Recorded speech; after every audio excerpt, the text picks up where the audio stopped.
Hello, everybody. Welcome back to The Library, the show where we talk about Halo lore. I'm Austin. I'm James.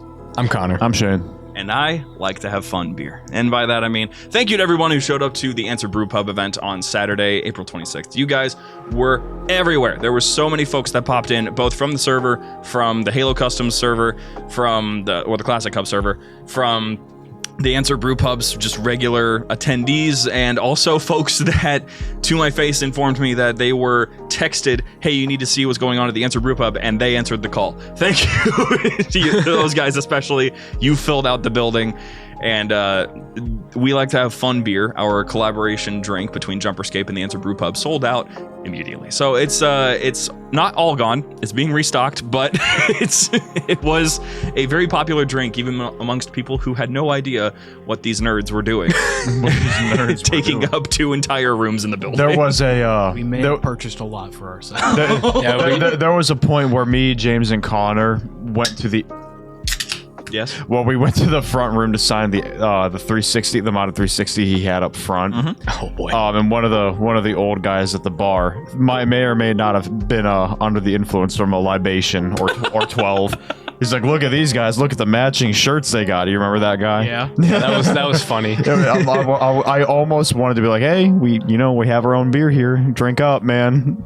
But I don't think he needed any more. I think he was. I just remember making awkward eye contact with him after he said it for like an uncomfortable amount of time because I just didn't. I was like, did he want? Was this a conversation starter or is he just being weird? I don't know. So I just kind of was like, I think he was just a little tipsy. I didn't pay him any attention. Well, my friends, thank you so much for joining us, and both at the event and today on the show. If you want to get connected to us, you can go to JumperScape.com, go to our communities there, or find things for yourself to put upon your body. What, Shane? Why did you say it like that? Because it's funny. Okay, you can laugh anytime. And otherwise, pretty much to get plugged into anything, that's all going to be happening there on JumperScape.com. Stick around after the show for the Patreon segment. We have some packages that just came in to our P.O. box, which should be popping up on the bottom of the screen here for those of you who are wanting to send some stuff to us. But if you want to, if you're listening, then that's 1122, P.O. Box 1122. Address it to JumperScape Media, LLC in Massillon, Ohio, 44648. Keith, video is not intended yet to be live. No. Yes, that he's asking if that was intentional. It is not intentional yet. Because what I would like to do is have it so that the camera that we use to record the show is actually capable of live streaming so that we can record it through what we use to record our usual Discord calls. And that's not set up yet because we spent the entire weekend drinking our own beer. So we'll get live video relatively soon, but here's hoping. Coming soon to a phone near you. Anyway, we have an important conversation to have because in our world of Halo community and such, we love to uplift those who are going out of their way to create some unique community-created projects. We've been out here uplifting fan games and mods and machinimas and fan animations and all this stuff. And what's kind of funny is that not once, despite us doing all these audio projects, have we ever had someone be like, I made an audio drama-like series. And that changes today. Welcome back, Mr. Installation, here to talk about Underworld. If you could, I just want to know, in your way, what is your synopsis of Underworld, for those who haven't heard of it yet? Underworld is a self-contained story within the Halo universe that follows a single person. He's not a super soldier. He's not even a soldier within the UNSC. He's just a guy, and follows his journey through his beloved city, the city he lives in, as it falls prey to the Covenant, and his struggle for survival, survivor's guilt, trauma, and trusting his gut as he goes through this horrific apocalyptic landscape. Yeah, that's about right. That's about right. I had a very long drive home on just yesterday, and I listened to the entire thing from start to finish because I was actually fortunate. Yesterday was the release of episode 9, and I was on the road as it released, so it was perfectly timed. And There's so many things that I want to ask about, that I want to poke about, but first I need your express permission to straight up spoil this thing, because there are questions that I have that will spoil elements of the story. Yeah, that's fine. Go ahead. Okay. So it'd be a really weird conversation if I said no to that, wouldn't it? It would be harder. I'll tell you that much. Like, all right, well, thanks for tuning in, everybody. That was a short episode. Character does a certain thing. What exactly was going through your mind when that other character did this thing? At that certain If moment. you know what I mean. If you know what scene I'm Specific talking location. So the way that I want to get this kicked off was I'm assuming the first inspiration was you probably really enjoyed Colony from Halo Wars 2. Yeah, you could say that. Because we have a character in there. We have I think this is this the first time aside from Colony that we have a character that is just a colony of like Golo worms? As far as I'm aware, yeah, like it actually exists as so to speak, a singular character. Yeah. As far as I'm aware, yeah, this is like the only other time that it's happened, and it's done so smoothly. I remember as I was listening to the moment where Luke meets this colony, because basically I'm jumping ahead a little bit because this is just the most wild part of the whole story to me. Is we end up meeting this colony of Legolo that have been crushed by this pillar, this support, and our character, our titular main character, Luke, our protagonist, is in this. Is it a Hrunting? Is that how you say that? Yeah, Hrunting Yggdrasil. Well, wasn't quite the Yggdrasil then, but yeah, it's the Hrunting Mark 1. Yeah, that armor it's like defense system. It's like the from the prototype suit. Yeah, it's very similar to the one. Oddly enough, Halo Wars reference again that the leader Johnson wears in Halo Wars 2. Oh, perfect. So very similar to that. Okay, slightly older, but similar. It works super well that we have this, first of all, amazing setup.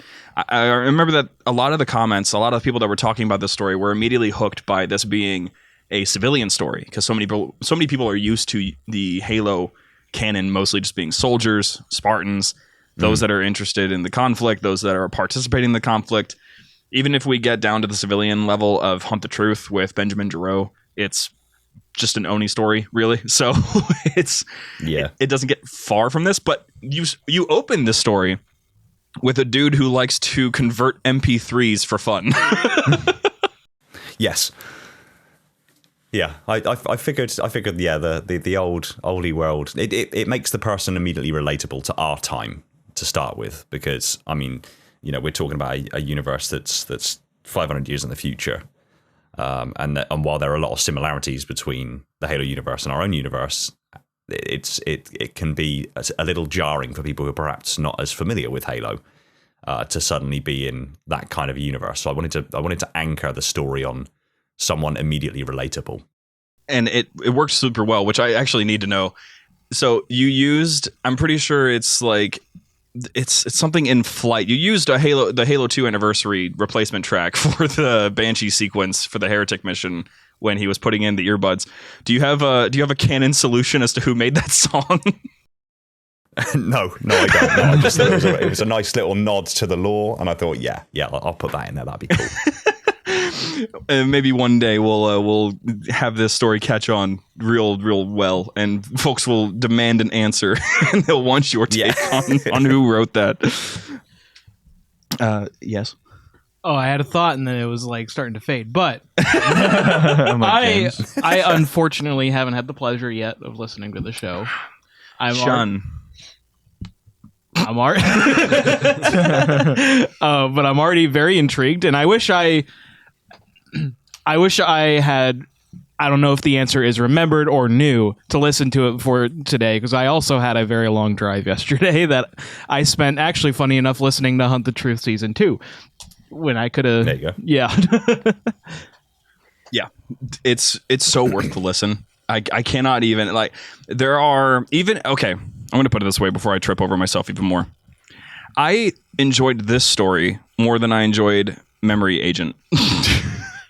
And Memory Agent is official, so like it's more the fact that this has a story that was thought out from the beginning, obviously, and it takes its time. That's what I appreciate about this story, is that it took its time to learn who Luke was, to learn what he cares about, to learn about what he's worried about. The fact that one of the things that he thinks about because his city gets attacked by the Covenant, the fact that when it gets attacked, one of his main concerns is that he's not going to, or main things he's sad about is that he's not going to be able to talk to the front desk worker in his apartment building and complain about the weather and the current city problems. It was remarkably human, but also hilarious to me.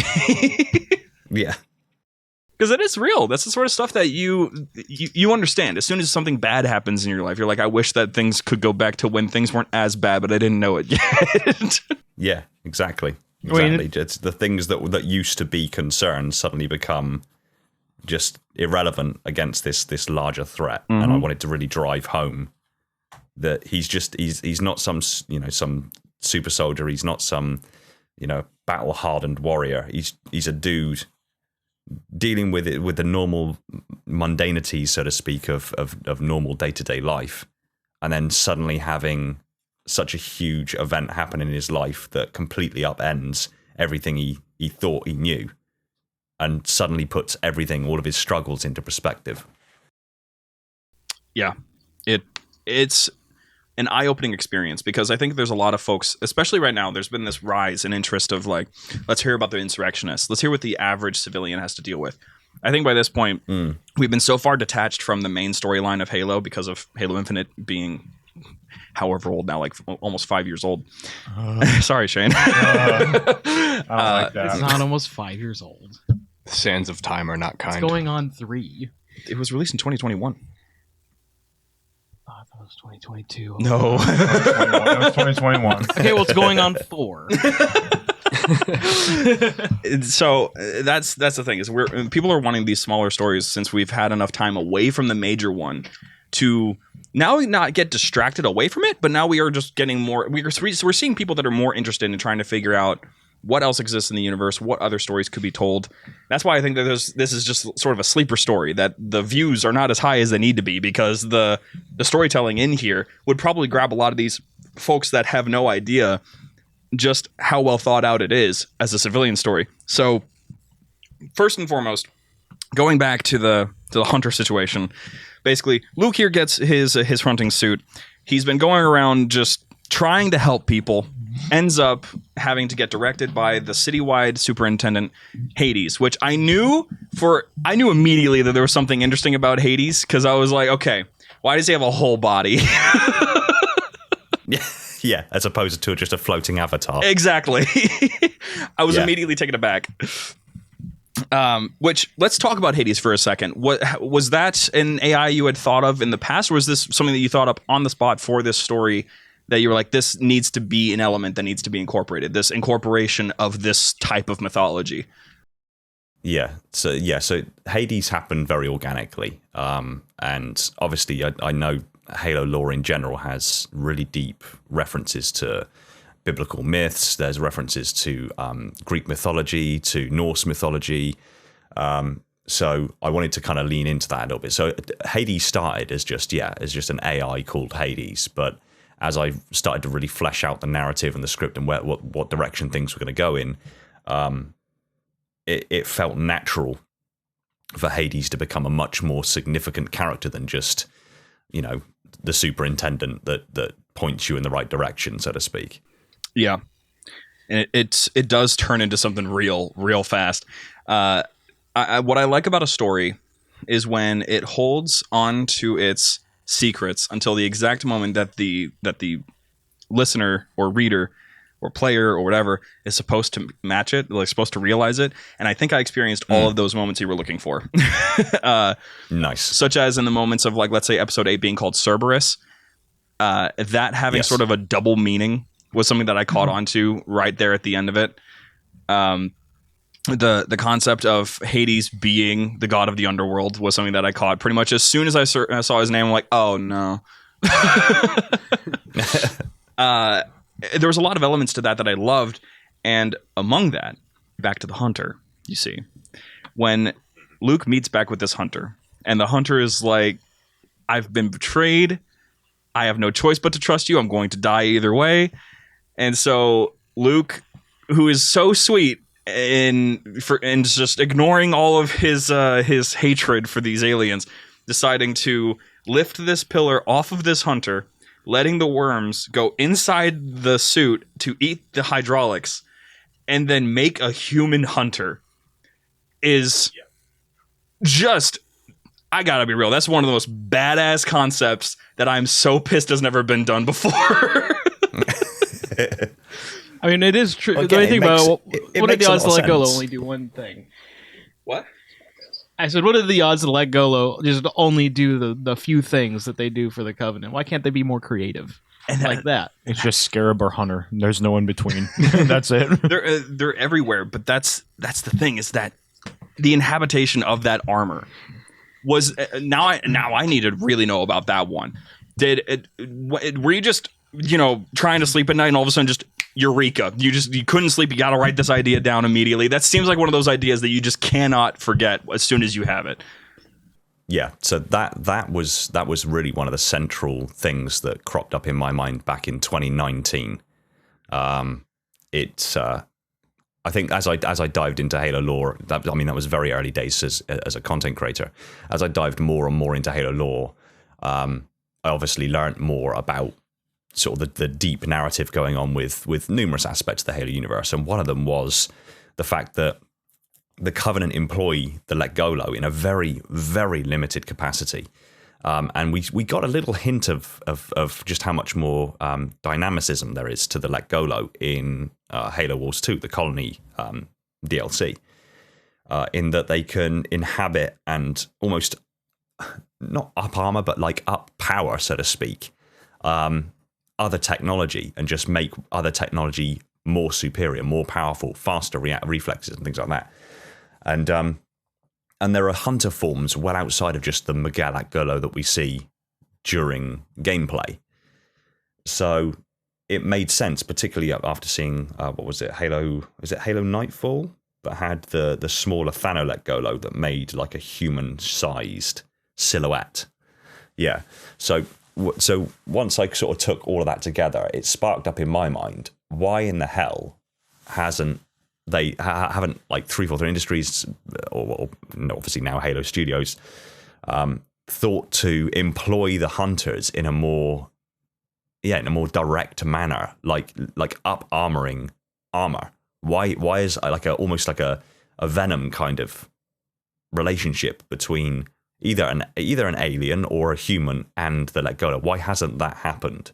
Because it seems a ripe narrative to call upon. So yeah, that was one of the thoughts that cropped up in 2019, and it wouldn't leave my brain. I mean, that's one of those things where when you like open that can of worms, it just kind of bothers you that they don't. Get a can of worms? Okay. Because I think about Halo Infinite, and I think about the just heaps and piles of Mjolnir that the banners just seem to have lying around. Like, theoretically, you could fill that with Let Go Low and use it. Like, Halo 5 has the best campaign in our chat. Has booed you. Oh my gosh. Said boo. And then I Hate Wasps said worm puns. I have to say, the worm pun was an accident. I'm not even kidding. Was it? It was. I thought it was intentional. No. That was. I believe that is an accident. No, there was no smile behind it. Were you guys like laughing at the joke or If the it was fact on that purpose, I would have said can of worms. Yeah. There was no finger guns to be had on that one. But oh my god, being, Halo 5 has there's the best so many campaign. I'm creative about to ban ideas. you from the chat for that one. It just kind of wormed its way out is what he said. Yeah. I hate that so much. But point being, there are so many different creative ideas of what Let Go Low can do that, like, when you rarely, like, because I think most people just don't think about it. They just think hunters, scarabs, that's what they do. Really, the possibilities are endless. Say a Mjolnir hunter. Yeah. That is scary. I mean, dude, that is terrifying. I was interested in knowing what the hunters were actually capable of from Contact Harvest, when we're seeing them being basically the liaison between Forerunner technology and the Covenant. Yeah. As soon as I saw that, I'm like, okay, what else are they doing? Because if they can be straight up like, I don't forget what they're called. They're like priests basically in the Covenant because they can communicate with quote unquote gods. What was that? The Sanchayim. Yeah. So like they can communicate. The fact that the worms had a position within the Covenant because they could communicate directly to the technology. Worms had a higher position than anyone else is going to be able to experience in their lifetime. I feel like they're holding back with them. They are. And this is where I was the most interested with this story, was not just that we're seeing this, first of all, the symbiote thing. I immediately was like, Venom. But also just the creation of the quote unquote Cerberus, where we have Luke, the hunter worms, and Hades all communicating to each other within one body, basically, which is just an excellent concept. It makes it so much more dynamic as a setup because they all rely upon each other for all of this to work out. But also the moment where we have Luke in this armor confront other hunters. And we get to see colony dynamics take place where defeated colony worms have to join the other colony. They don't have any will of their own. They just, as soon as their consciousness is removed, they have to join the other consciousness. And it's about to get, quote, very cramped in here. Yeah. Like, there's actually, to be fair, there's actually like a third layer to Cerberus as well. So the third layer is in respect to the nature of Hades. So obviously Hades is the superintendent AI, but he has 3 dumb AI core that serve him, that he offloads processes to. So those 3 AIs that Hades affectionately refers to as the 3 heads are Cerberus. Yep.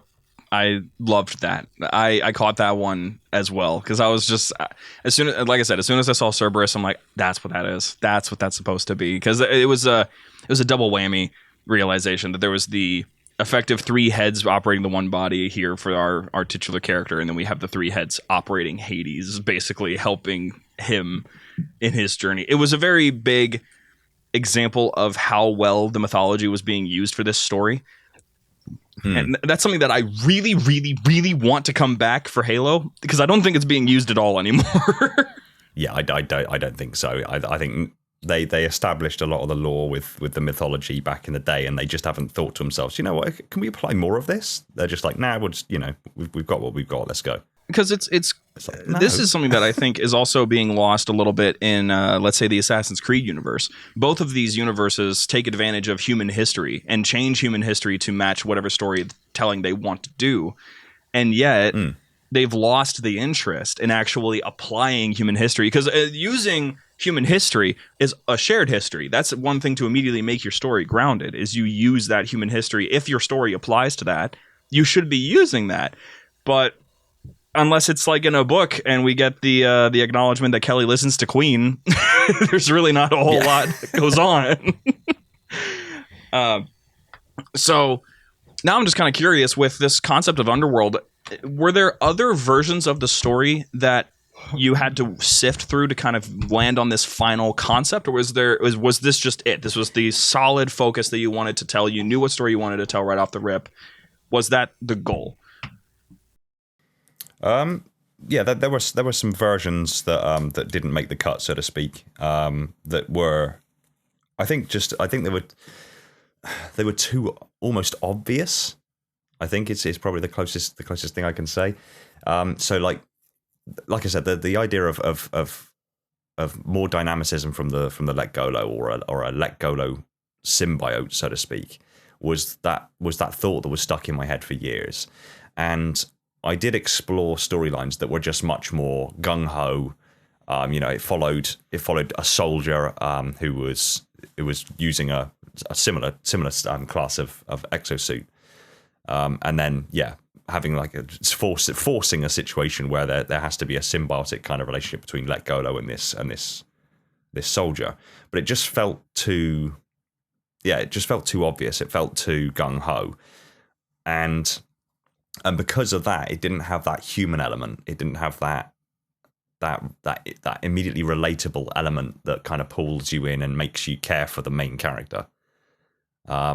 the very existence of that kind of a relationship almost alienates you. So, or at least that's what I was finding when I was kind of fleshing out like that early version of the script.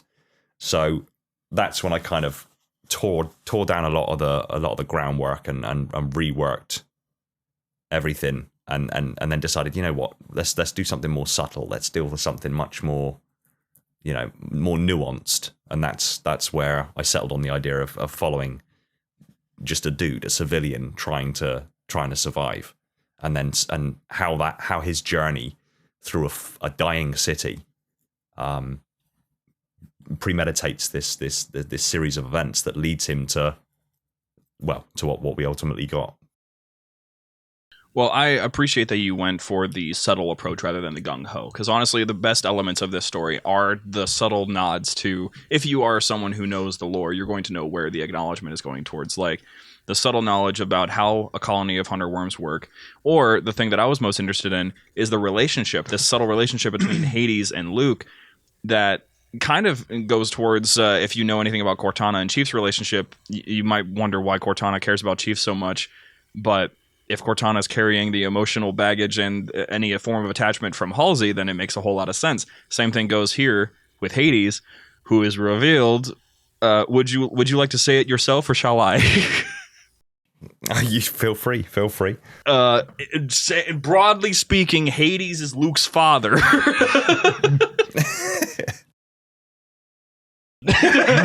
I am your father figure. See, there was a moment in the script where I thought Hades might actually have to say, I am your father, and I thought, oh no, I can't do that. The second I do that, everyone's just going to be like, oh, okay, yeah, all right. So he's Vader. And it's like, no, for fuck's sake. Especially considering that I chose the name Luke. Yeah, and that has a purpose behind it as well. Why I chose Luke.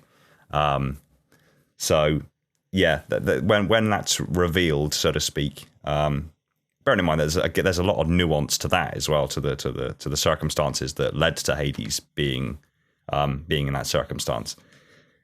I had to make the concerted effort to step around that dreaded sentence. This would have been so funny. Just, I am your parental figure. Okay.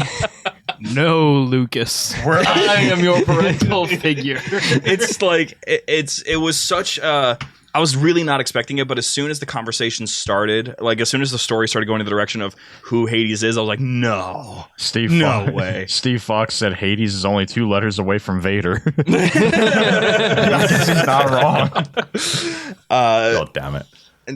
It was such a wild reveal because I was worried for a second. I was actually sitting there thinking like, oh no. Why would the superintendent care about this one single person? The superintendent in ODST cared about the trooper because that wasn't actually the superintendent. So why would the superintendent care about this one person? Oh no, it's a plot. It's not a plot hole. He prepared for this. He prepared exactly for me to say this. It was so well done. And also I have to, there's no way that I can articulate my full thoughts about it or even how the scene plays out. But if anything, if any reason you have to listen to this series, aside from really, really good, really well-made action scenes of a dude in worm-powered armor with a voice in his head that translates for him, fighting Covenant forces, if you're not sold on that just yet, just wait for the ending, because Hades and his quote-unquote fate, those final moments and his perception of time was so poetic and so entertaining to just listen to his perspective of how the world works in his final moments. That, like, if you have any expansion on that, I would love to have some expansion about how you worked through the perception of Hades in that moment, like how long that took to chisel out. Yeah, so it's the understanding that obviously Hades still has to abide by statutes like the Cole Protocol. You know, he has to ensure that the Covenant don't find any other colonies, and the realization that the few tools that he had available to him, one included an orbital defense platform in geostationary orbit, one of only 3 to this relatively new colony. in orbit above, roughly above the city of New Pylos. And the realization that even though ODPs fire their rounds extraordinarily fast, it still takes time for one of those rounds to make landfall if he reorientates the ODP and fires it at the planet. And the realization that he has to be the one to squeeze the trigger. But because data within an AI's mind moves approximately a million times faster than a human being, it means they perceive time infinitely faster than us. So the split second that it would take for effectively once the round makes landfall and destroys Hades' data centers, where he technically resides, he's also got a fragment of himself on the orbital defense platform 35,000 kilometers up. And radio waves take time, even though it's this more or less the speed of light. It takes time to go from the antenna arrays on the ground to the orbital defense platform, and that time I calculated as 119 milliseconds. And in that time, Hades had the time to reflect, because of how fast he processes, he had the time to reflect on this really peculiar situation where he would, for a very brief moment, exist outside of causality. He would exist separate almost from the natural flow of time, because he would know, just based on the fact that he knows the calculation on the velocities, he would know the instant that round made landfall, and then he would know that every millisecond that he experiences after that time, he's already dead. He just doesn't know it yet. And that the almost existential crisis, almost going through the process of grief, but a million times faster, of trying to figure out what's going to happen to him in that elapsing 119 milliseconds, was something that took a long time to kind of nail down and try to come to terms, almost in Hades' perspective, about what comes next, whether there is an afterlife for him, what he's going to experience, what's going to happen to him. That all needed to happen in a very short space of time, but it needed to be poignant, and it needed to be simple to digest, to take in, but also expansive in its understanding. That took a very long time to nail down just exactly how it needed to be worded and paced to really get that across. So yeah, I'm particularly proud of that moment in the final episode. Yeah, you very well should. And if anyone is immediately hooked by how well that explanation went, just listen to the episode, listen to the entire thing, because it hits. Like, let me tell you, when you are rounding a bend while you're driving on the highway around this big old hill at 80 miles an hour, and you're getting told these deep, insightful concepts about perception of reality and all that, you're confused. you're super confused. But it was one of the most interesting aspects of the entire story. There was a lot of it. Basically, the story was in contest with itself to me of what is the most interesting part, and I don't even think I have one. But you did bring up something rather interesting that I wanted to get back to now that I've covered my bases. You said that there's an important aspect to the fact that the guy's name is Luke. Would you mind talking a little bit about that, maybe? Yeah, absolutely. So the reason I picked Luke, so there's really deep layers of narrative throughout the entirety of Underworld that call heavily upon mythology, heavily upon Greek mythology specifically, hence Underworld, hence Hades, hence Cerberus. One of the big aspects for me is I needed the character to have, not necessarily just for like for the continuity for listeners, but for myself, for being probably a little bit too detail orientated. I needed his name to connect him fundamentally to his mother, whom he watches die in the first episode. Second episode. And I needed there to be that connection, obviously, between Hades and and his mother, and thus Luke. So in Greek mythology, Hades had a lover whom was called Lucine, and when she died in mythology, it spontaneously brought forth and grew a white populus tree, a white poplar, in the Elysian Fields, which is one of the realms, so to speak, of the Underworld that he rules over.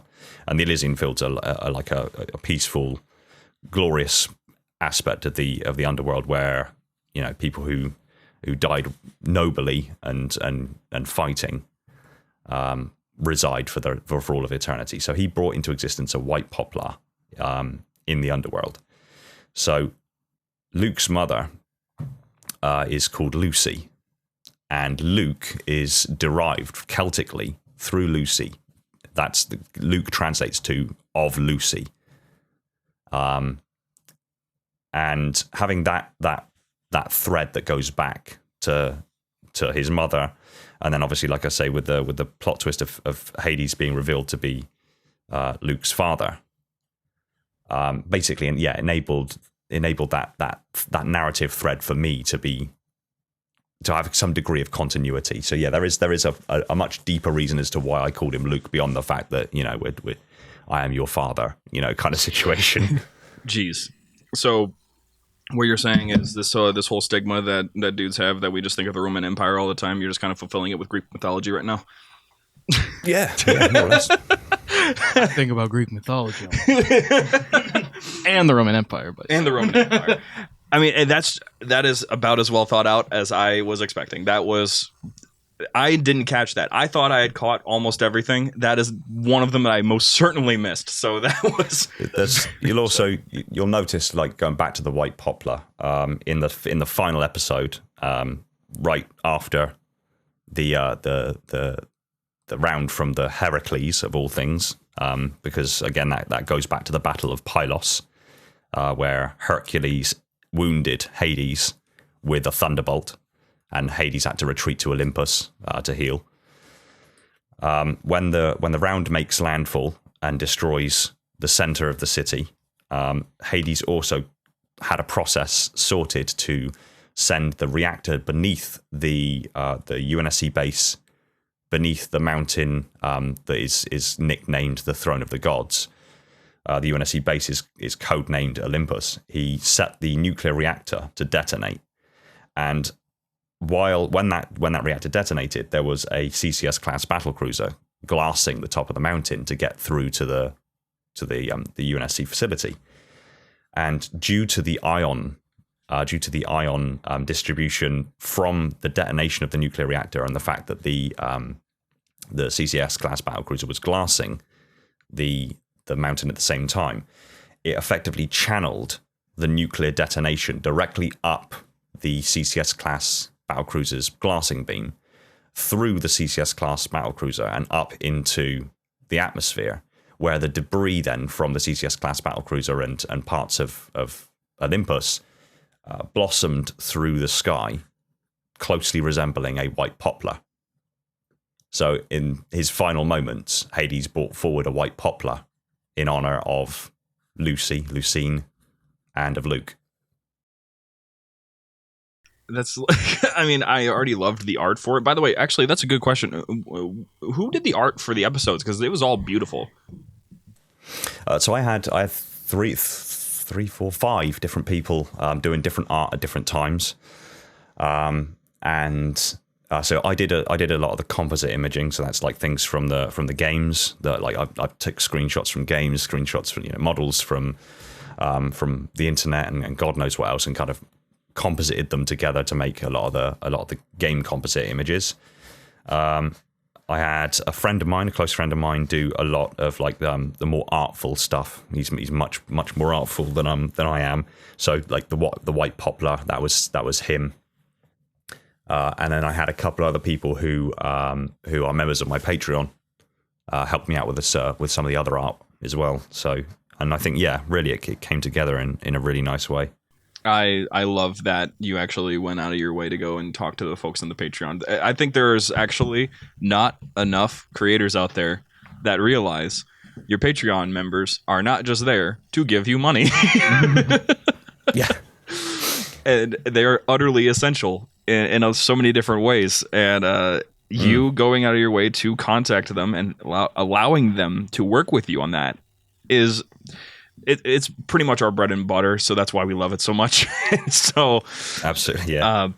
It just makes sense. I mean, you know, a project of that size, especially within the time frame that I wanted to get it done, can't be done just by me. I needed additional help, and calling from my community, from the wider Halo community, just made sense because they've always been a source of inspiration for me, and I've been gifted with a fantastic group of people that follow me so closely and are interested in me beyond just being a content creator, a Halo YouTuber.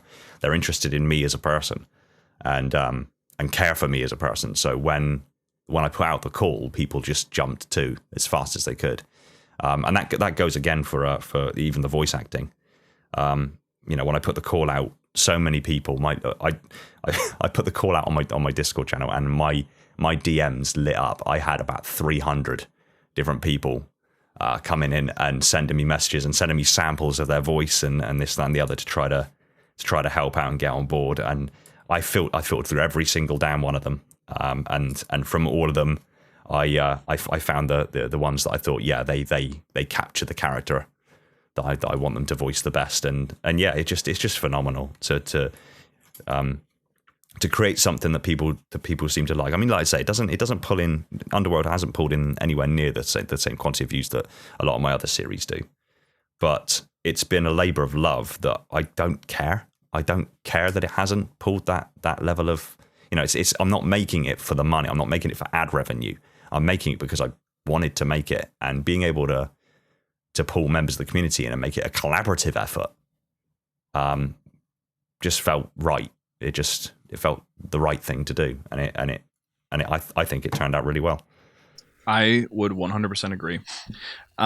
Before we wrap up the conversation for today, I want to try something new, because for those of you who are tuning in to our show on Thursday when we upload this episode, we are actually doing these shows live in our Discord now. Every Monday at 6 p.m. EST, we're hopping in and we're going to talk with you guys live, hence why Shane has been talking about the chat this whole time.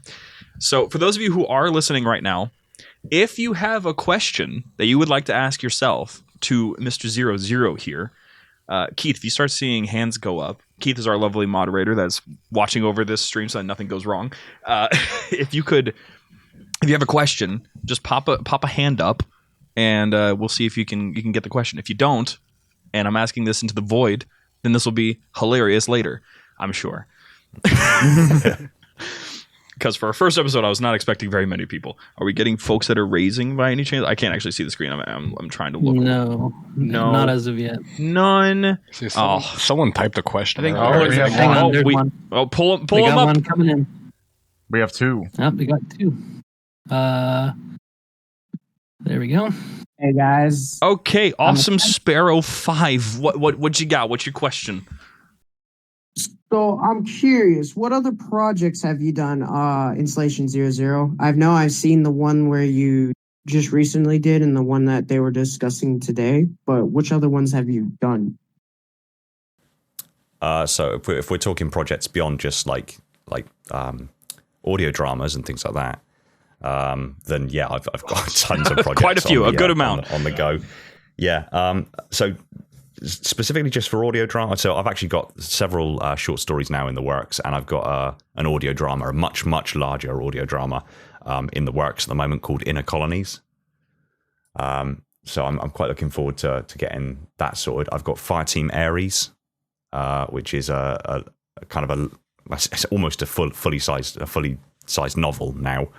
It's really good. Changes more recently that I had to go right back, and which is why things have stopped for a while, because I'd made some changes later on that had knock-on effects that I had to go back and change. So Fireteam Ares is coming back. There's some more episodes coming for that, and that follows a team of ODSTs who actually briefly cameoed in episode 2 of Underworld. Yeah, aside from the more story-driven audio dramas and narratives and things like that going on, obviously I've got loads of most detailed breakdowns. The most recent one was the Orbital Defense Platform most detailed breakdown, which is probably the most comprehensive breakdown I've ever done. Even going so far as to completely model an orbital defense platform 1-to-1 scale in CAD and use that as reference material within the video. And then I've got ongoing like real world projects where I'm making real life Mjolnir powered assault armor, real life ODST armor, real life UNSC Marine armor, and real life semi-powered infiltration armor, all with some pretty cool sponsors that I've just recently announced on the Materials Group Patreon and a few other bits and pieces going on. I've got this. I'm always busy. There's not enough hours in the day. Yeah, basically. that's a good way to put it. Basically, bro just does not run out of ideas. there's so many. Thank you very much for that, Awesome Sparrow. Let's pull up Mass. Let's do Mass. Hi, Mass.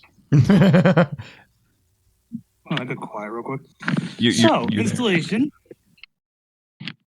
I was curious to what you would say would either be your favorite or hardest part of writing this audio drama.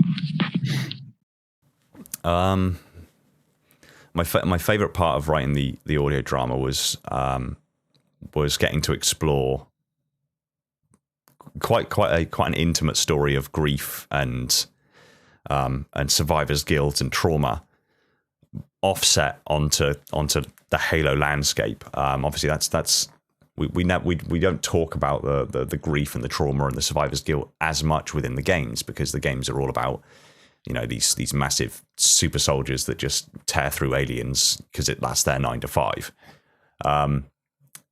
So that was probably the most enjoyable aspect, and the most difficult or most challenging aspect was striking the right balance, I think, between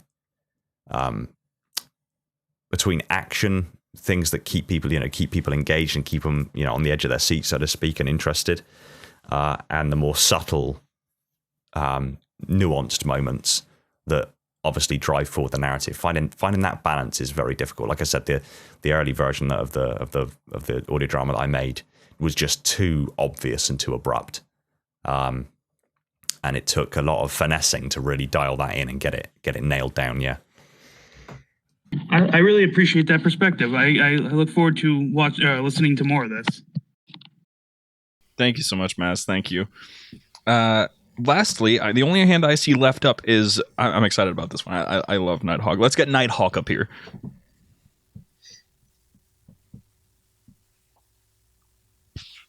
Please?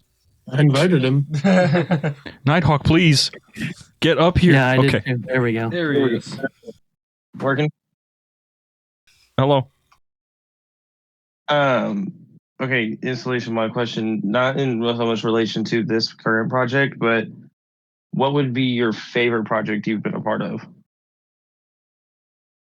What's my favorite project that I've been a part of? I think at the moment,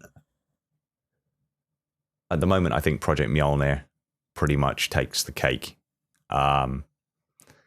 Mainly because, literally behind me at the moment, I can, hang on. Oh, it's camera time. I can turn, yeah, 1 sec. So literally, hello. So in this sodding huge case here, this flight case is a real Mjolnir helmet. And by real, I mean it's made of titanium. It's got a titanium outer shell. It's got an aircraft grade aluminium inner shell. It's got the HoloLens 2 for heads-up display. It's got HEPA Class 15 air filtration systems, inbuilt communication systems, environmental control systems. It literally does everything that you would want a real Mjolnir helmet to do, and it cost nearly $40,000 to make, and just the process of putting that thing together and seeing it all come together, and the collaborative effort between myself, the maker who actually modeled the helmet in the first place, and then a lot of my sponsors and the guys that I got involved from the outside for like the welding and the paint job and this, that, and the other. It was such an enjoyable process, and we've got so much more that we're doing that I'm about to announce yeah, that's by far, hands down, the most enjoyment I've had collaborative wise so far. It's such a wicked project. I remember the first time that we ever sat down together. It was one of our earliest episodes. That was when you first showed us that helmet in progress, and the thoughts about it have not changed. That we still think that you're doing something that should be impossible. Are you going to be at HCS this year at Worlds? Of course, yeah. Then you'll see it in person. I'm bringing it with me. That would be fun. That's fine by me. Are you okay? Exciting. If you're talking about, sorry to interrupt. If you're talking about people being able to see it, are you protecting it like a baby, or are you letting people wear it? So at the HCS event in London last year, I took it with me as well, and we actually set it up. So the flight case itself actually has a platform that the helmet rests on. It's got lights built into it. It's got a computer built into it that showcases like the making process in the lid. So it's like a whole thing. I took that and we set that up as just kind of a showpiece to start with, and then they had like a format jig around, and they asked if we could just be moved clear, and with nowhere else to put this thing that was safe and protected, I just took the whole thing back to my car, and then took the helmet back out, and then just walked around the center holding the real Mjolnir helmet while also wearing the real BDU, and yeah, just let people sort of hold it and put it on, and yeah, so it will be at Worlds this year, and I'll be more or less tethered to it, because that's, like I say, it's $40,000 worth of hardware, and it's such an excellent. I'll be chained to it. Okay, that makes sense. That makes sense. Someone get the creator a defense contract. For real. So thank you so much for your question, Nighthawk. We have one more question in the chat right now, actually. We already touched on the whole the McGulligolo and the human power armor combination, but the first question from I Hate Wasps is: the manner in which you extended the life of the smart AI, Hades and Underworld, was that inspired by Loki and Mac situation in Contact Harvest? Yes. Yeah, partially that, and actually partially something from Halsey's journal, which I have my copy of forever on the side of my desk here.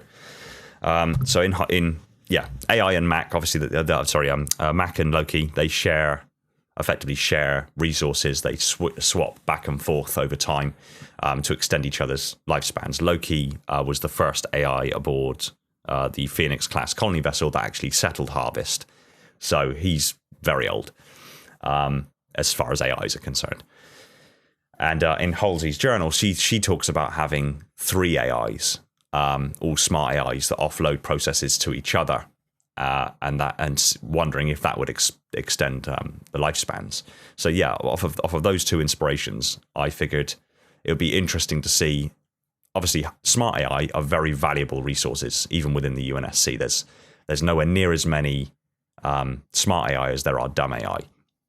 So it made sense to me if the UNSC are doing experiments, if ONI are doing experiments, if whomever are doing experiments on extending smart AI lifespans beyond the 7-year limit, if cost is a factor, dumb AIs make more sense as systems that the smart AI can offload processes to than using 3 smart AI that are so immensely valuable.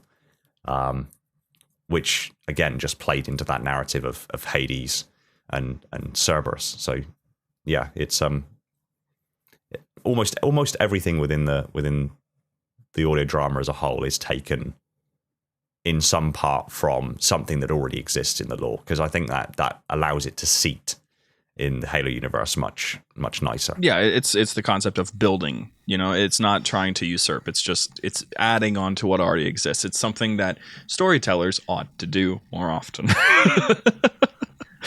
Now, we have one more question, as far as I can see. We have one more question from Sturbin. If we could pull him up here for that good old question. Hello, Sturbin. Oh, boy, I've got goosebumps. Good day, lads. I got a very important question. I think the community's been wanting this for a while. Installation, mate. Good to meet you. Good to meet you. With your what's it called, a Mjolnir Master Chief armor, will there be a hydration container attachment to the hip? A hydration The containment. Bronx container. You need beverage. Good stuff. So, like a hip flask. Yeah. Yeah. I can work something in. Yeah, no doubt. No, I didn't know.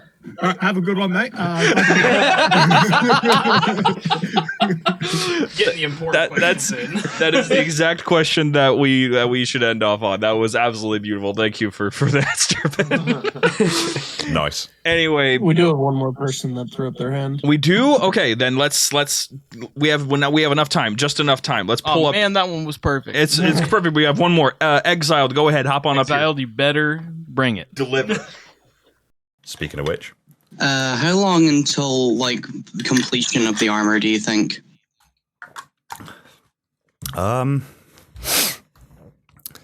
It's a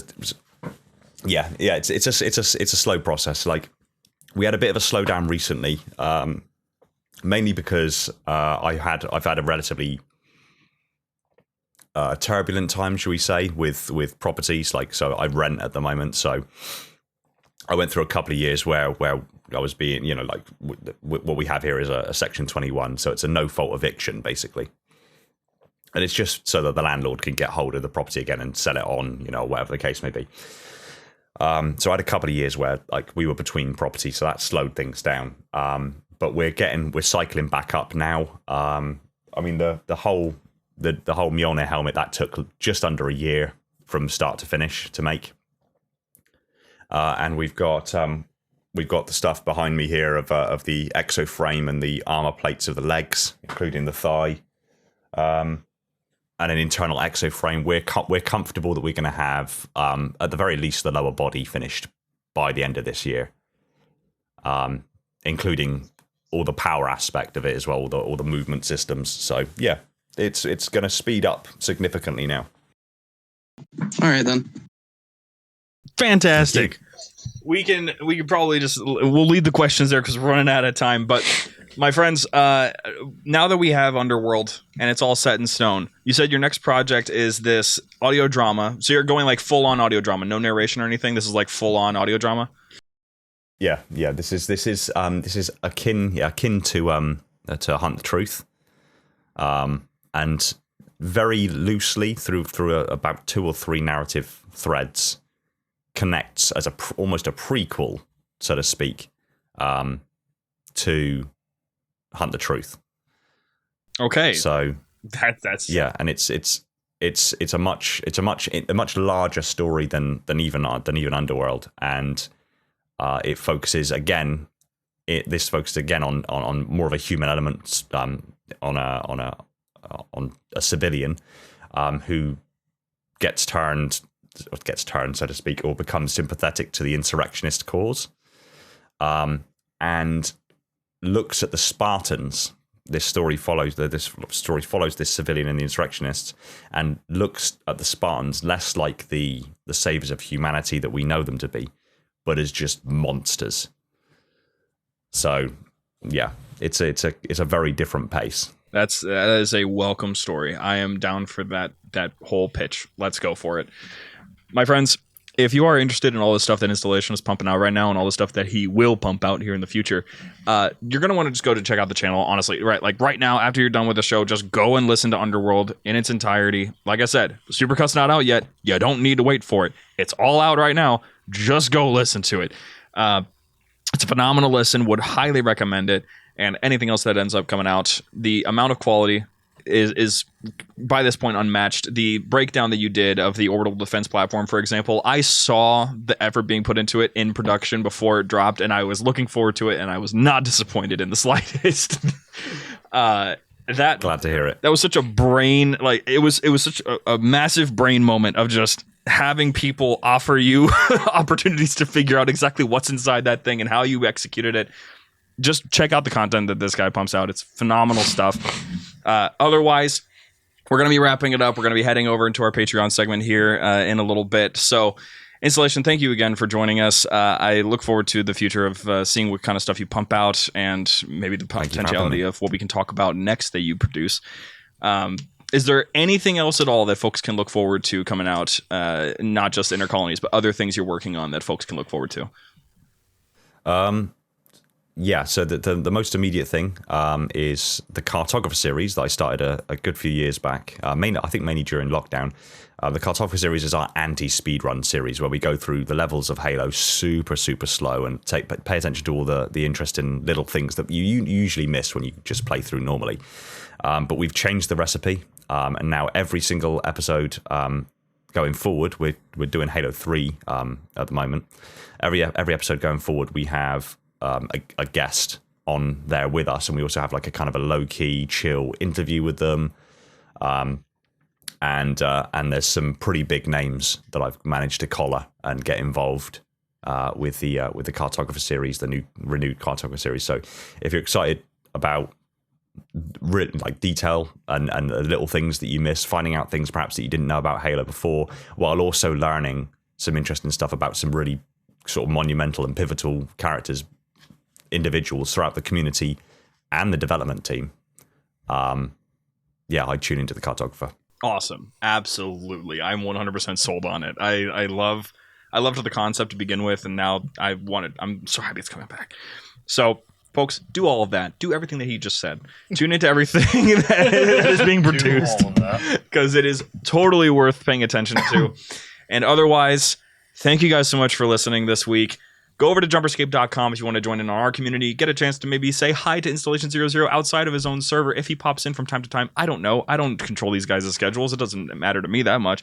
But if you want to say hi to other folks out here, we have a lot of different creators out here that you guys can say hi to, and also like-minded individuals such as yourselves who might just want to play some Halo with some chill individuals. We've built a pretty solid community, I'd say, and that was absolutely shown at the Answer Brew Pub on Saturday. So thank you again for showing up for that. And otherwise, I hope to see you guys next week, where we're going to have, and I'm super excited about it, here on the live stage and in the episode next week, we will have Hidden Xperia returning once again, talking about the upcoming marathon game and how it crosses over with Halo's lore just a little bit.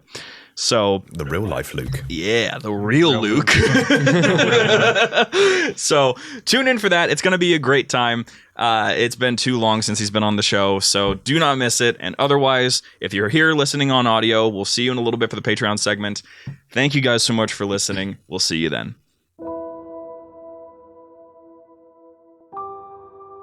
Patreon. Patreon. It's Patreon time. Patreon. I never saw the helmet. Nope. You could if you go back and actually no, we didn't have video episodes at that time. You can't. I guess I'll wait. I mean, he has posted about it plenty of times, and he does have a full video breaking it down. What's in the box? Oh, we're not doing that yet. Patreon names. Patience. What's in the box? Chill out. So we have, just to update you guys, we have 92 Patreon supporters that are currently active and helping us. Nice. 91 more than I thought we'd ever have. Yeah, it's so many of you have been doing, like, straight up, you guys all supporting us are the reason why we're able to do things such as, have folks like Installation 00 and Hidden Xperia join us. We've been able to do so many projects that have gotten the attention of the right people, and so it does not go over my head that you guys are all the reason why we're doing all this. So thank you guys again. It's been such a good time. Now, in order to make sure that I do this correctly, I need to make sure that I actually have it set up so that I am seeing the top guys first, because I'm not seeing. I'm currently trying to do the highest tier, and then the going down to lowest tier, but it just completely reversed it. So I'm going to just go backwards. Oh boy. I think it's what it did. It did not do that. It's mixing you all together. Oh no. Hold on. I can fix this. I can fix it. He can't fix it. I'm working on it, dude. I'm working on it. I can fix it. Okay. If I do this, no, that's probably not going to go very well. Okay. If I do this, if I pick this, oh gosh, not that. Okay. What's going on over there? Are you talking about the loud music? Oh, no, not that. Oh. I think he was talking about you. Steve has a question. Keith has Yeah, not to interrupt, but Fox has raised his hand. Okay, Fox, what do you want? No, it's okay. Take your time. What's in the box? Oh my gosh. What? I feel like I saw that coming a little bit. I didn't. I really didn't. What's in the box? Ugh. Wouldn't you like to know, Weather Boy? Okay, this is it actually arranged the right way? No, it's not. Why is it still random? Get away from me. I'm just trying to look on his phone. Bro, it's like over my shoulder like a parrot. Get away from me. Okay, what if I don't make Huh? it bind? Block. Why did you say it like that? Like a parrot. Why did you say it like that? Because I felt like it. I didn't like that. Squawk. Squawk. Squawk. I get it. It's the TikTok cow. It's a cow off of TikTok. Okay. You don't know. I don't. You're so right. It's funny. Okay, I'm gonna have to just. I can't get it to go back to what it was, so we're not locked in today. Really annoying. I am locked in. It's just Patreon just screwed it up. No, I am locked in. I am locked in. Can I have an Altoid? Dude, no. Dude, no. Okay, I'm just gonna read through what I now see, and it's not in order of who is subbed at what tier. So I'm going to just make sure that Warm Applesauce is the last one that I mentioned on the list. I'll make sure that I get this fixed for next time, I promise. Anyway, here we go. Dragon 1, Steve Fox, Drunk Silvari, Ryan Hansen, your fire base has been destroyed. Pasta Rocket Mechanic, Brain Rot, be wary of your friend Palpatine. Also be wary of your pal Frempatine. Fire Unfriendly, Andrew Roland O'Shea, PFC Dustin Echoes, Coyote, Semi-Human 99, Diblor, Apple Juice 01, Jerome with a chair, John Dowsett, James, may the prophets be with you on this great, great journey.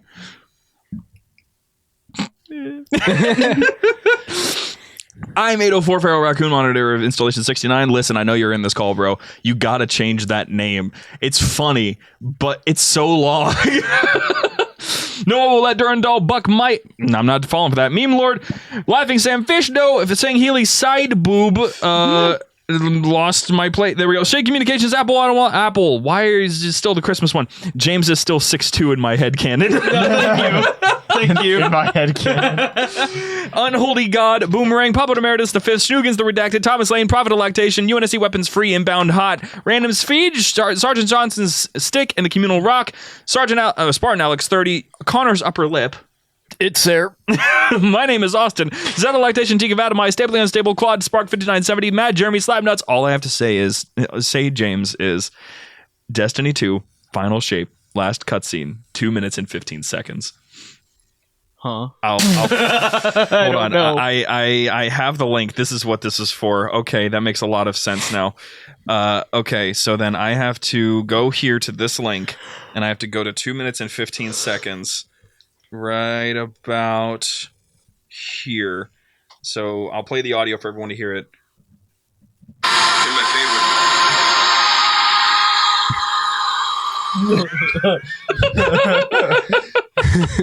You're my favorite. No. Don't ever forget that. I'm a man. I'm holding together. Dapper Dame, The Big Moose, H, Go, Spartan Dave, ScionEsports, Pozzoli, Wilma. Hey, James, good luck on the internship. It was also cool to hang out with you and Ashton Slip. No. Is Kari? Anakin did nothing wrong. Change my mind, Austin. I already tried last week. We're not trying again. As I say, he murdered children. Yeah, but what did he do to deserve it? I can't believe he did that. I can't believe Anakin would do such a thing. I came back 20 years later and he still did that. I've watched the movie so many times and he still does it. Sky Cairo, the chaplain, Ginger Boy Head Ass, Ethan, Hounds of Meath, Bro Tartarus did not appreciate my JBL speaker. James is disappointed seeing Healy father-in-law, Burns Kiri, Jags O'Malley, Garrus Vicarian, Cool Blaze, Kev Gotala, Spartan, Nabucco G156, Dylan, The Lactation of Mercy, Kyle Hooley, It's Default 456, Lactating Milk MT. Were it so easy, my friend. James, it has been a privilege and an honor to be here with you as this show has grown. Adios, amigo. You holding it together? Yeah. He's not dying. The one. The only. Dick Hammer Boys! Yeah! Now give me a good one. Yeah! Thank you. I was gonna say this is James. This is James's last. These are James's final moments, man. He's not dying. I know I'm not. He's coming back. but I'm just sad. Okay, am I allowed to be sad? I do this every week, and now I'm not going to do it every week. It's even funnier because if we're talking about this in the context of final moments, Shane came back immediately too. Like pretty much. There's an old series you guys will never see. I'm sorry. The one guy who left a bad review about our inside jokes. That is like a mega inside. Yeah, that's really, really big there. Pity 104, get out of here, James. No, James, come back. We're not done yet. We have boxes. So long, James, and thanks for all the fish. What? There's no context. Thanks for all the fish. I want to know if there was something that is relevant to, or if it's just. I'd like to think it's just completely random. Out of nowhere. I like it. I'd like to think it's just for all the fish. Jacob Adlam, Flyboy Pfeiffer, Aussie ODST, Lactating Gator, Piss Grunt, Eva, Damian Groth, Dark Salad 42, Connor Clark, and last but never least, Warmanello as well. Because his name is still weird, so I have to still say it weird. Okay. Yep. Anyway, let's do some Q&A and then we'll open up the box. Sounds good? Let's open the box. Jarvis, make this man. Let's open the box. Also, my friends, I'm actually straight up like I'm considering at some point we'll have a separate Q&A section for the people who show up to these shows, just so that we can make that a thing. We'll just read messages out of the texts. It's just we're not doing it now because I can't access them. I don't want to use the other guys' phones to do it. So anyway, quick shout out a single digit number. 8. Okay, Shane said 8. Let's say the questions. The Fat Batman asks... Oh my god, bro. He has so many every week. We're always so, like, if we can count on anyone, it's going to be him to give us a question. It's Fat Batman. It's Fat Batman. We appreciate it. Who would your Spartan Avengers style lineup be? Like Captain America, Iron Man, Thor, Hulk, Hawkeye, Black Widow. Chief, Noble Six, Fred. He's naming every Spartan he knows. Technically, the Avengers are very large. You can just kind of. Oh wait, I get it. I feel so disrespected. I'm not willing to learn. I'm not. You guys are going to be down to 2 hosts next week. You guys are going to be down to 2 hosts next week. I'm going to be gone. I'm not coming back. It's been done before. Me and Connor, man, we did one of the greatest episodes of all time. Were you done answering? No, I actually wasn't. I had I said 3 out of the fucking 4 and you interrupted me. There's actually 5. No, wait. 6. Okay. So I got Noble 6, I got Chief, I got Fred. You have all those. I'll take June. Okay. That's Hawkeye. That's 4, right? Yes. Okay, and then I'll take Emil, because, why not? Okay, that's Black Widow. Yeah. I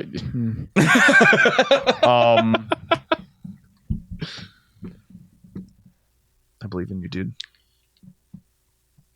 I'll do Jerome. Jerome. Okay. That's probably going to end up being like Iron Man or something. Captain America would be Jerome.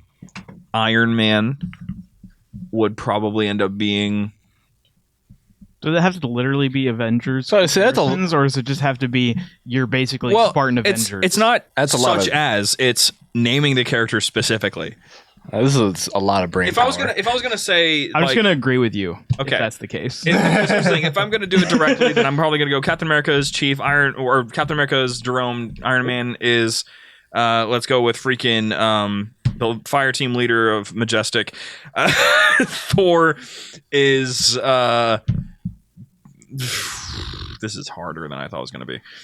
Thor is Master Chief from Halo Infinite.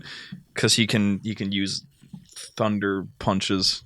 Hulk is George. Hawkeye is June. Black Widow is Naomi. And I'll leave it at that. If I was going to do a Spartan Avengers lineup like a comparison, it would just be Blue Team, and I'll leave it at that. I agree with Austin. Connor, what do you say? What do you think? I don't even know if I can name them any Spartans.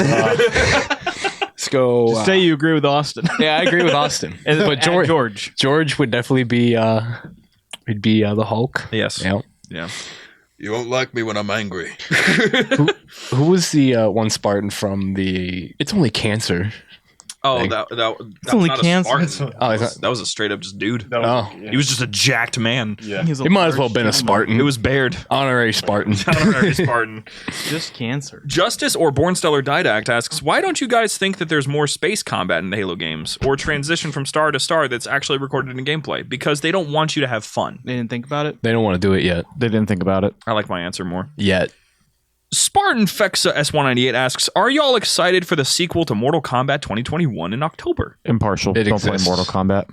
I didn't watch the movie. I don't play the games. I think I still play 11 or X. Wow. I don't move too much on the fighting games. I don't play. Bones asks, man, that was thrilling. See, the only fighting game I do play consistently is For Honor. That's fair. Bones asks, if all the Spartans fought in a free-for-all, who would win with no AI and have 2 or more Spartans ever fought to the death?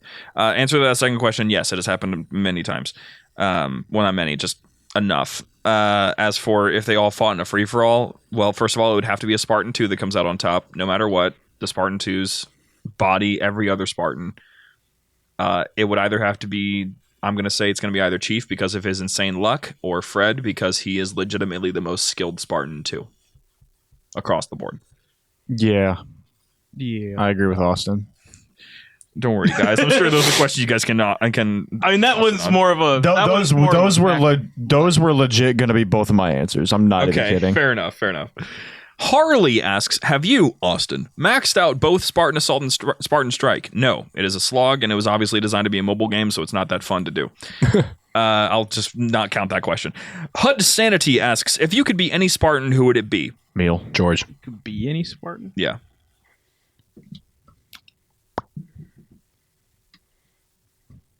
Just say Palmer.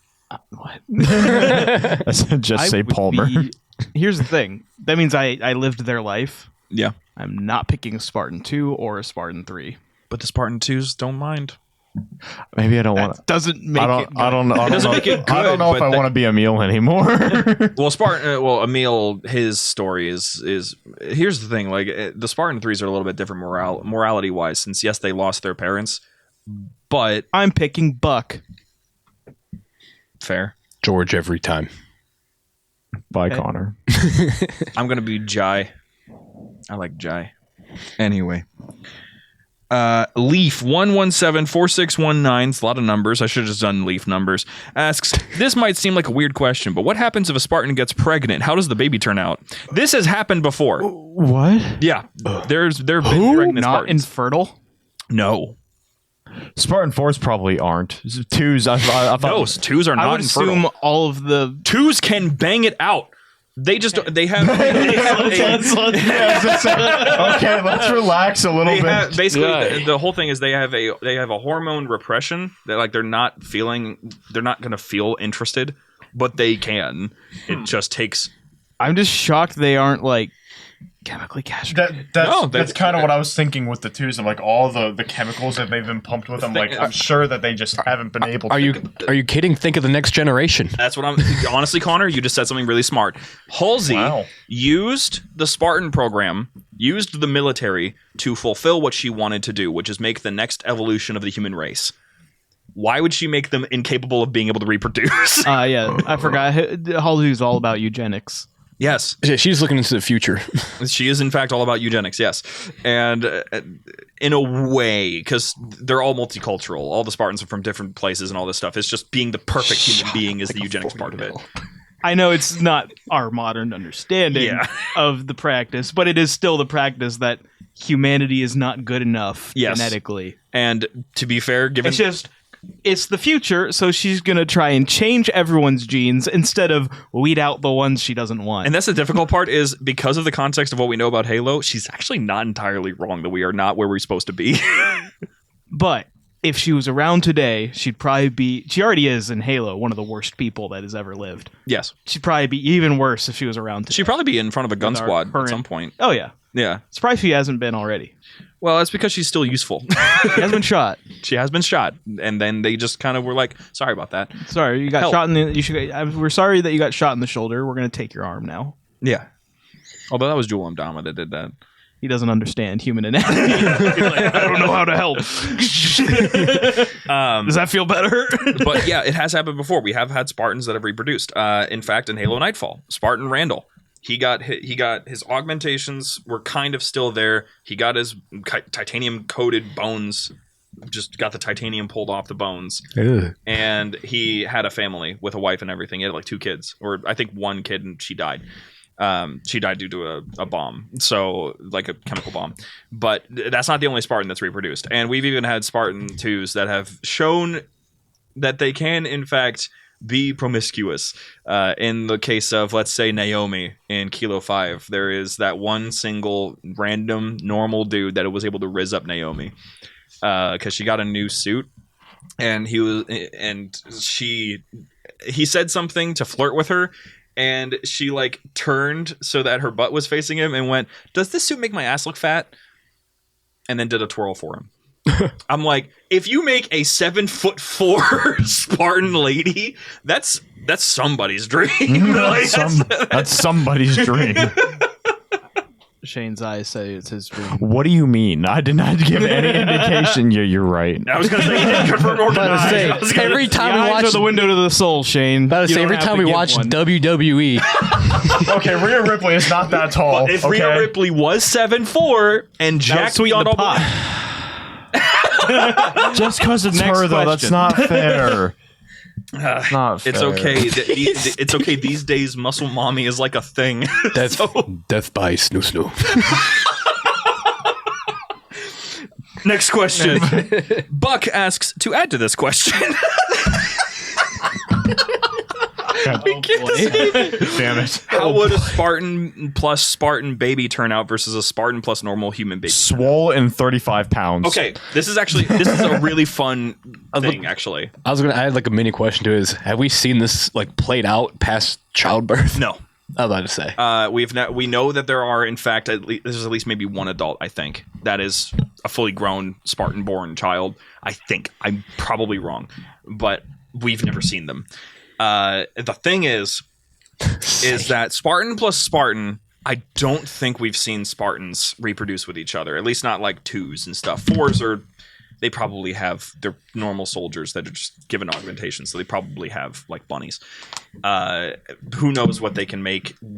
We don't know. They're too young in terms of their program, not like the characters. But the Spartan plus normal human thing, that has happened. And in those cases, we know that the offspring is not augmented, but they have certain traits that make them significantly better than every other child. Just like sometimes they're stronger, sometimes they're faster, sometimes they're significantly smarter. Like they pop out the womb and they're immediately able to solve math problems, that sort of thing. So like just walks out.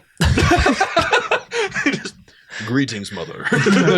just walks out. Wah. and then shrugs. Feed me. So it has happened before. We haven't seen it really happen yet, but I have a feeling that if 343/Microsoft comes down to its future of what Halo's going to be, we're probably going to end up seeing some Spartan offspring soon, especially since we're already seeing rip-offs. I bet if the Halo TV show didn't get canceled, John would have had a baby. Oh, with McKee, yeah. Yes. Because, oh my gosh. Because, oh my gosh. Because, oh my gosh. What? What did he say? We heard something. Someone unmuted Nighthawk themselves. has their hand raised. If you have time, if not, no big. Let's pull him up. Why not? Let's have some fun with this. I got 2 more questions after this. So this was more for the PO box because I was gonna mess with everybody because I keep hounding y'all in the chat about what's in the freaking box. Yes. Well, I know what's in the box. So you came up here to say you basically know what's in the box. I know what's in the box. Which box? The big USPS box or the small dense box that says possible lead exposure? Possible lead exposure. Okay. Do we need to be worried? No. Okay. No. All right, get this But guy I will off. tell y'all, I was in a panic. Get this guy off the stage. Get him out of here. Get him out of here. Security. All right. We have 2 more questions. Dick Hammerbush. Oh, hello. Yeah. Thank you. Oh, hello. Says, may I have some oats, brother? Yeah, sure. Yeah, man. Brother, you do not know what they do to you out there, brother. I know the actual meme. I know the meme. I know the meme. It's the two pigs. And y'all didn't quote it. Yeah. I forgot it. Oh. It's been a while. Spinosauridia, the final questioner, asks, since you guys had Cammy Shep on the show, that was awesome. What about all things Halo? Who? I imagine he's another TikToker. Let's see about this. Let's go to you. I guess I should probably check TikTok. Yeah. Let's see. Who? Oh, and shut up, Cammy Shep. Cammy. All things Halo. Let's see. Oh, it's an Australian. Okay. Oh my gosh, there's so many freaking likes and followers. I already want him just because he's Australian. Carbine. Carbine. Well, I mean, sure. I didn't even know this person existed. So, yeah, why not? I'll see if I can reach out. For sure. I have a feeling our people might do that for us at some point. They did it with Cammy Shep, so. Start DMing people, hey, you should go be on their show. Anyway, let's open up the small box. This is taped. Taped. I have knife. Hold on. Is there going to be video for this part?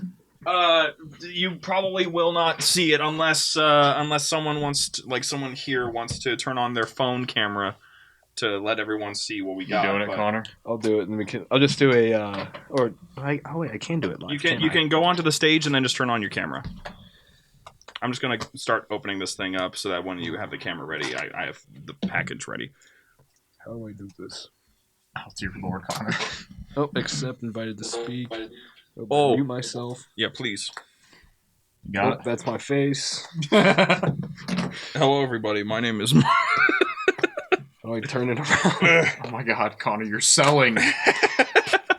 Screw it. Okay, hi. Hey, everybody. Hello, everybody. All right, so let's see. We have this small box that has LED exposure. It would appear. James, here is your crack. Huh? Connor, here's some for you. Oh, yay. We have some nice little business cards. These are from Siege Patches. Ooh, patches. So I shouldn't chew off the plastic. No. No, you should not do that. And then Shane, give me a second here, okay? And then Shane. Oh, yes, meth. Let's see here what we got. Saran wrap these good. I can't open mine yet. I only have one hand. I'll hold your phone. Prop up the phone or something. It'd be a bad angle for everyone. I will hold it for you in a second. Here, Connor, I promise. I already can't tell what I'm filming. You're filming me at the moment. I know that much. I'll have to hold this up for everybody. Oh my gosh, this guy just packed this thing in like. Yeah, I can't even Okay. Almost there. Let's see here. Oh, sweet. Ooh. Oh my goodness! Whoa! I remember hearing about these. What is that? This is first of all. Is this metal? Hold on. Is this metal? There's some weight to it. Oh my gosh! It is like a metal Spirit of Fire patch. Is it just straight lead? Let's lick it. That's beautiful. These are nice. These are really nice. Something. Hey, I don't care. Okay. That's cool. What'd you get? Eunice. The Eunice. Ooh. John Halo. I got that too. Guy. Oh, it says the Halo library on this thing. That's really cool. Oh, it does say that. I got John Halo. Yes. Someone take the camera so I can open mine. Connor. Where's Look at him. Where's the knife? It's over here in my possession. Thank you. Yes. Stay away from me. Stay away from me. Come on. I need to get this thing out of here. These are awesome, though. Oh my gosh. Because I am moving, I'm keeping everything packaged so I don't break anything. Yeah, I know they're metal, but yeah, I think it'll matter. I want to keep things together. I'm not gonna lie, this would have gone crazy when we were at the peak of our airsoft era. Yeah. Yeah. Our airsoft. Oh my gosh, this ODST one. Oh, you know my needs. So I got these two things going on. That's freaking cool. You guys got this. I believe in you. I don't know if I do. You got to be able to do this for the people. That was easy. The people Piccolo. No one is stopping. Ooh, we got. Oh, how did you open yours before me? I hate you. Stronger forearms. There we got sword and fire. That's the sword of St. Helios. Yeah. I almost think that they have one of yours. Because you would be the one that loves the swords of St. Helios the most. If you would please raise your hand again and we can confirm if this is the case. I am curious. But I got a little elite guy. You guys didn't get a little elite guy. Nope. Oh, the legendary symbol. Oh, yeah, I know. And then I got UNSC. UNSC. Okay, so he got UNSC as well. And the Halo Library one. Yep. Okay, Mayhawk so says they may or may not be mixed. Okay. Okay, so then I'm going to guess that one of the Sangheili one is for you, James. Oh. So is this the one I trade away? I don't know. Do you want to trade that one away? Well, we all have this one. Yeah. Yeah. You idiot. We all have swords. Just take it. Just take it. You're going away gift. No, keep that one too. The legendary no, keep guy. it. That's yours too. Keep it. Take the legendary I'll take guy. it. Okay. Better say shit. Well, that was These awesome. are sick. They're fantastic. I'm gonna have to find a way for these to go somewhere. I need to get one of them. These are Velcro back. I need to get a little Velcro thing. Mm-hmm. Pin board. Oh yeah, that'd be perfect. All right, I'm big starting box. a pin board. Nighthawk says that James should have gotten one of the swords. Okay, so then he has it. we were now. right. He has it now. We're good. He's all set. We're good. We figured it out. He's walking away with the most out of the haul. I tried to even the score, but Shane's being a nice guy. Is the camera still on? Yes. Oh yeah, we got another box to do. I'm going to open up this other I box. thought you were just taking them from me. And I was like, Give it to me. Can I open a box? It's my last episode. Okay, open the box. Yay. Where'd it go? Connor, please. Connor, you're selling. We are live. There's no room for error. You're selling. I don't see my little picture. You're selling, brother. Connor, get the camera pulled up. You're game, Connor. Are you good? Connor, give it to me. No Take camera. it. I don't want to stare at your forehead anymore. This is a new format to me. I will not open the box all the way until we have this figured out. Okay. I was trying to figure out how to turn it around. So. Oh my goodness. I'm trying to figure out how to turn Bucky's stuff. Bucky's? What? Food? Wait, what? Oh, no. Okay. Thanks for all the hours of entertainment. Enjoy, gents. From... I'm bad at reading your handwriting. And it looks like it's Howie 2000. Oh, I know Howie. Thank you, Howie. Oh my goodness, gummy butterfly. I love these. These are Sweet amazing. Spicy beef jerky. Oh my god. Oh my gosh. Teriyaki. We're about to beef jerky. smash all this during WWE. I was gonna say Raw is gonna. This is all gonna be gone. Saltwater taffy. I'm a sucker for the gummy rings. Oh my gosh, the There's taffy? so much. Beaver. There's more. Beaver nuggets. Oh my gosh. What? What the heck's a And beaver nugget? Pecan brittle. Ooh. We is got a a beaver lot of nugget? candy Yeah, this is from great. the Answer Brew Pub, by the way. So this is even more candy on top of that. Our dentist is gonna be like, "What are you guys eating?" Do you go to the dentist? Pecan brittle Yes. from Bucky. Okay.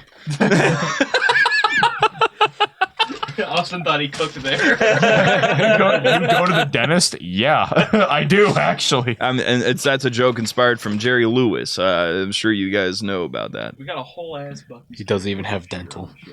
They don't even have. They don't even have dental. There you go, Connor. Thank you. My friends, thank you so much for these little treats. We're going to be enjoying them a lot here in a sec when we go up for WWE. Yep. Otherwise, my friends, that... Here, hold that. Okay. That is... Are you opening it now? Yeah, I want to try it. That's the end of our time here Back together. instantly. For those of you who are here in the call, we're going to be hanging out for a little bit longer. But for those who are listening, the episode is over now.